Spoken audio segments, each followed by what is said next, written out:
اور اس سے انسانی ہلاکتوں کی تعداد میں اضافہ ہوا، اور مغرب معیشت کے جس بت کو پوج رہا ہے گزشتہ 250-300 سال سے، وہ منہ کے بل گرا، اور ان کے جو سارے سہارے ہیں جن پر کہ وہ کھڑے ہوئے ہیں، تو پھر وہ شاید اپنے آپ کو کریٹیکلی دیکھنے کے قابل ہو سکیں، اور شاید وہ پھر اس ابدی سچائی کو قبول کرنے کی طرف مائل ہو سکیں کہ جو اسلام کی صورت میں اس دنیا کے پاس پہلے سے موجود ہے۔ تو یہ پرسپیکٹو ہمیں ضرور اب اختیار کرنا چاہیے اس سچویشن کو انالائز کرنے کے سلسلے میں بھی اور اس کو سمجھنے کے سلسلے میں بھی۔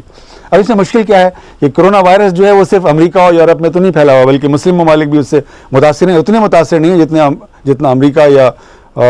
چین متاثر ہے یا یورپ متاثر ہے، لیکن مسلمان بھی متاثر ہیں۔ تو لوگ یہ سوال اٹھاتے ہیں کہ کیا مسلمان بھی اللہ کی گرفت کے دائرے میں ہیں؟ ذرا آپ مسلمانوں کی زندگی کا جائزہ تو لیجئے۔ یہ تو صحیح ہے کہ ہم نے اسلام ترک نہیں کر دیا، یہ تو صحیح ہے کہ ہم نے ابھی خدا پر ایمان کو ترک نہیں کیا، یہ تو صحیح ہے کہ ہم نے قرآن کا انکار نہیں کیا، یہ تو صحیح ہے کہ ہم نے رسول اللہ صلی اللہ علیہ وسلم کو نبی ماننا چھوڑ نہیں دیا ہے، لیکن ہماری زندگی اور اہل مغرب کی زندگی میں کوئی بہت بڑا فرق، کوئی بہت بڑا امتیاز ہمیں نظر نہیں آتا۔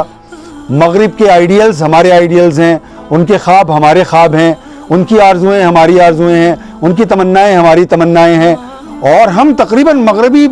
زندگی کو مکمل طور پر اختیار کر چکے ہیں۔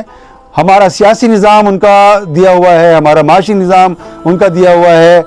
ہمارا تعلیمی نظام ان کا دیا ہوا ہے، ہمارا پورا جوڈیشل سسٹم وہاں سے آیا ہے، یہاں تک کہ ان کا ہم لباس پہن رہے ہیں، ان کی غذائیں کھا رہے ہیں، ان کی موسیقی استعمال کر رہے ہیں، ان کا ادب پڑھ رہے ہیں اور اس کو استعمال کر رہے ہیں، اس پر فخر کر رہے ہیں، ان کی زبان پر ان کی زبانیں ہم اختیار کر رہے ہیں، ان پر ہم فخر کر رہے ہیں۔ تو ہم مکمل طور پر مغربی بنے ہوئے ہیں،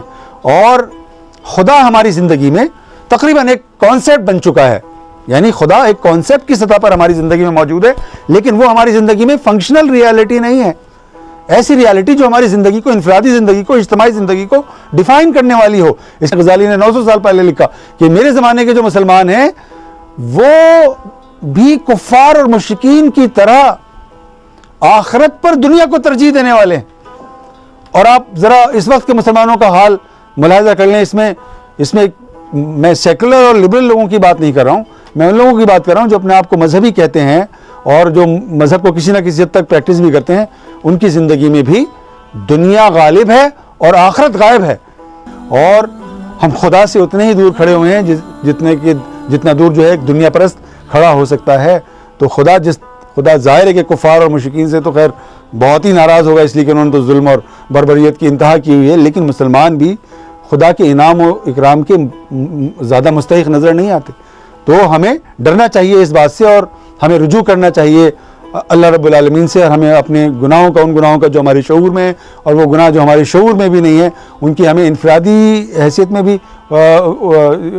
اس سے معافی مانگنی چاہیے، اور اجتماعی حیثیت میں بھی ہمیں ایک قوم کی حیثیت سے، ایک ملت کی حیثیت سے، ایک امت کی حیثیت سے بھی ہمیں معافی مانگنی چاہیے، اور ہمیں اپنے معاملات کو درست کرنا چاہیے اور اپنی زندگی کو حقیقی معنوں میں خدا مرکز زندگی بنانے کی کوشش کرنی چاہیے۔ وعدہ کرنا چاہیے خدا سے کہ ہم خدا مرکز زندگی بسر کرنے کی کوشش کریں گے۔ ایک نئی دنیا کا آغاز ہونے والا ہے، اور جتنے بڑے واقعات اس وقت آپ کے سامنے ہو رہے ہیں، یہ واقعات یہاں رک نہیں جائیں گے، بلکہ ان کے بعد ان سے زیادہ بڑے واقعات کا کوئی سلسلہ، ایسا سلسلہ جس کے بارے میں شاید ہم سوچ بھی نہیں سکتے کہ وہ کیا ہوگا۔ جس طرح ہم یہ نہیں سوچ سکتے تھے کہ کورونا وائرس کے ذریعے سے 2-2.5 مہینے کے اندر پوری دنیا جو ہے اتھل پتھل ہو سکتی ہے، تو اتنے بڑے واقعات رونما ہو سکتے ہیں جن کے بارے میں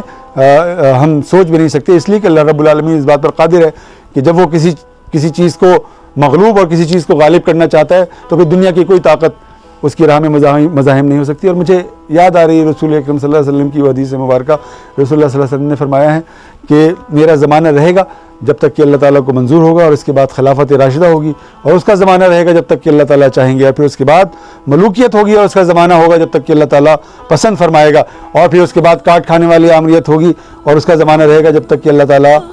کو منظور ہوگا، لیکن اس کے بعد دنیا ایک بار پھر خلافت علی منہاج النبوہ کے تجربے کی جانب لوٹے گی۔ تو سوال اٹھایا جا سکتا ہے کہ کیا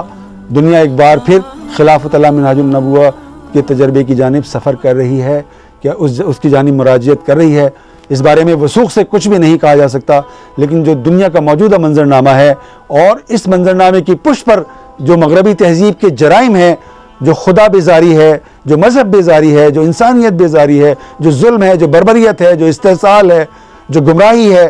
اس کو اگر آپ پیش نظر رکھیں تو ایسا لگ رہا ہے کہ ایک نئے تہذیبی سانچے کا آغاز آج نہیں 2 سال کے بعد، 4 سال کے بعد، 5 سال کے بعد، 10 سال کے بعد ضرور ہونے والا ہے، اور ہمیں اپنے اللہ سے رجوع کرنا چاہیے اور اپنے انفرادی اور اجتماعی اور قومی اور ملی اور امتی گناہوں کی جو معافی ہے وہ ہمیں مانگنی چاہیے، ہمارے حکمرانوں کو سب سے زیادہ مانگنی چاہیے، لیکن ہمارے عوام کو بھی بڑھ چڑھ کر یہ معافی خدا سے طلب کرنی چاہیے۔ اگر ہم اللہ رب العالمین سے رجوع کریں گے اور اس سے معافی کے خواستگار ہوں گے تو اللہ تعالیٰ جو ہیں وہ غفور الرحیم ہیں، وہ معاف کرنے والے ہیں، اور وہ ہمیں معاف کریں گے اور ہم اس کی برکتوں سے سرفراز ہوں گے، اور اس ذلت و نکبت و ادبار سے بھی ہمیں نجات ملے گی، اور یہ جو وبا ہے اس سے بھی ہم بتمام و کمال محفوظ ہو جائیں گے۔